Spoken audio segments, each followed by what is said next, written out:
Who are the breakout candidates on the Chicago Bears roster for 2025? Mark Carman, start with you. So there are a lot of candidates from, rookie class just breaking in right away. You could throw them in there. And you obviously, I think we were going to talk about the quarterback a little bit here. But I wanted to throw this guy in there because when you look at supremely talented players who, in a better system with more accountability, could potentially really hit the ceiling that Ryan Poles was hoping for when he drafted him, I'm leaning and looking at Tyrique Stevenson, if you will. This is certainly has the size and the speed and the physicality to be an elite corner. Certainly has had one of the more up and down roller coaster careers, and we don't need to talk about the Hail Mary, but we got to talk about the Hail Mary and what happened last year and just that utter debacle and him trying to recover and get himself reestablished in the locker room. We're benching you, all the things. And now we've got Ben Johnson coming in here with all sorts of accountability, and I think it's going to be a lot different in that locker room. So Tyreek, I'm taking a leap of faith here that he's actually going to digest last year, look in the mirror, realize that I am getting towards the end of my rookie contract here. I better show up if for the Bears or elsewhere around the NFL. Let me be a little bit more professional. And by the way, I think the Bears hopefully are going to get to the quarterback a little bit better this year too, which could give him some more opportunities. He's got 6 interceptions in his first 2 years, 2 last year. One of them, of course, was opening week, the Will Levis. Let me just throw this up. That's his 1 pick 6. I think we're going to see a lot more from Tyreek this year. I'm actually and look, that's the Bears' strongest position group. We talked about that earlier in the week, but it could be even greater if Tyreek hits his ceiling. Yeah, and this can be dependent on a few different things. One, I do agree that he is set up to be a player who can benefit greatly from a coaching change. And I think a lot of people are excited about Al Harris. I think the Bears are excited about Al Harris coming in.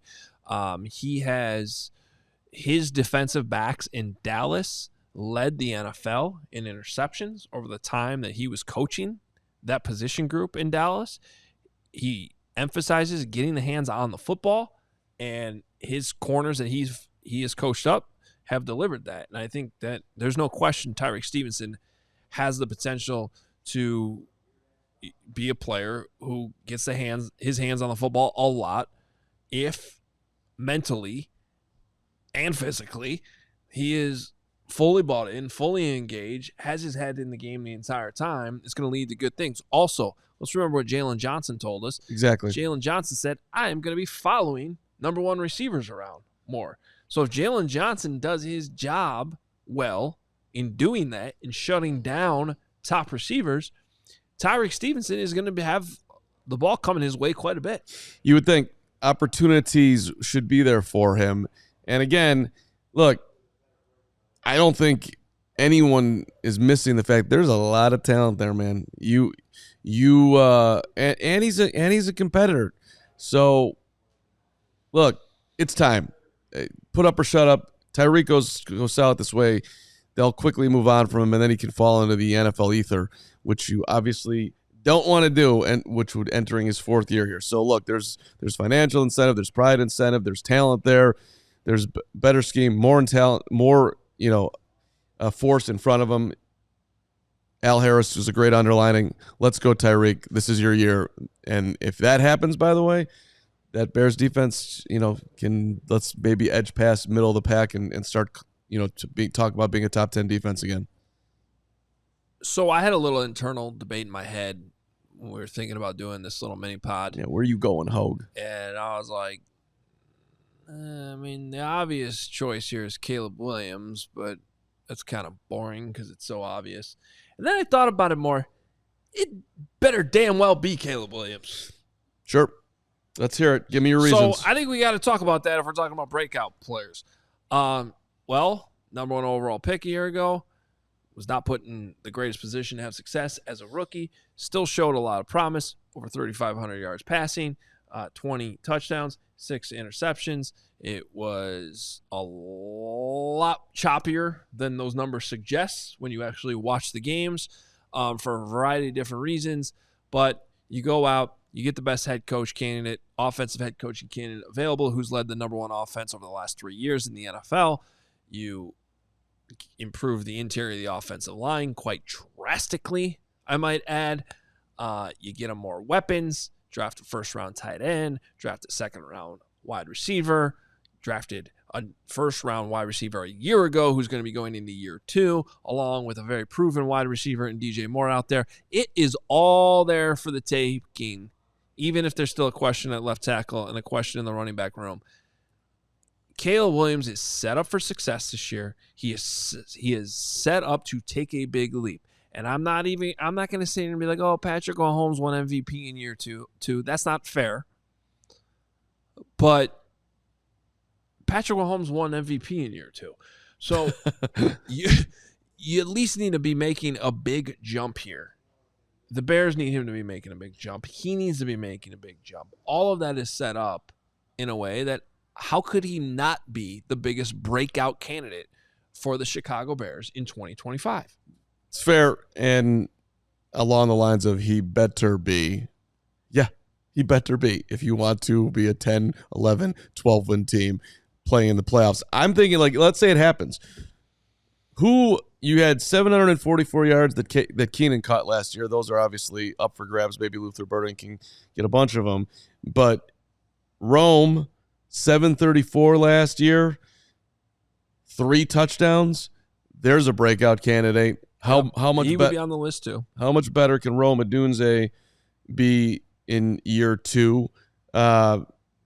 We were talking a little bit just a second ago. I talk about the Bears did not put a legitimate backup running back behind DeAndre Swift. Now they did put a lot more in front of him. They do have hopefully a lot better scheme going on. Can DeAndre Swift go from 959 yards rushing to can he get well over 1,000? And also, last year I was screaming for them to throw him the football. He had 385 yards. That it rarely happened. I lost that bet most week, thinking that the over/under on his yards was like 14 a week, right around there, and it hit like 32% of the time.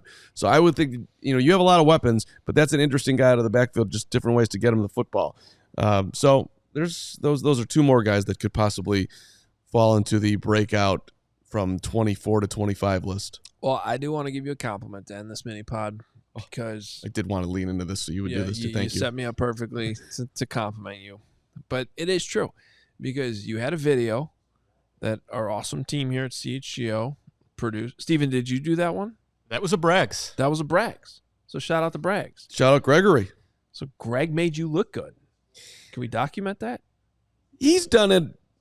I'll shout out Braggs. The dude, Braggs behind the scenes is adorable. He's an underrated Braggs. It's an underrated Braggs. Yeah. The dude's taught himself how to be, with Steven's probably extensive help on how to do this. But he sat and he learned and he listened. So a lot of credit to Gregory for doing all that. Carm had a video that we call a short. It's a short video where he made the case that DeAndre Swift is set up for success this year. And when I started watching this video and it popped up on my feed, that was the point you made off the top. And my first reaction was, oh no, where the hell is this going? This is going to be a classic Carm take. And by the time the video was over, you had me convinced. You made a lot of great points. A classic Carm take right there. It was, I don't know if that's a classic Carm take, but it was a good Carm take. I was blown away. Land the plane. Who's another guy, by the way? Thank you very much.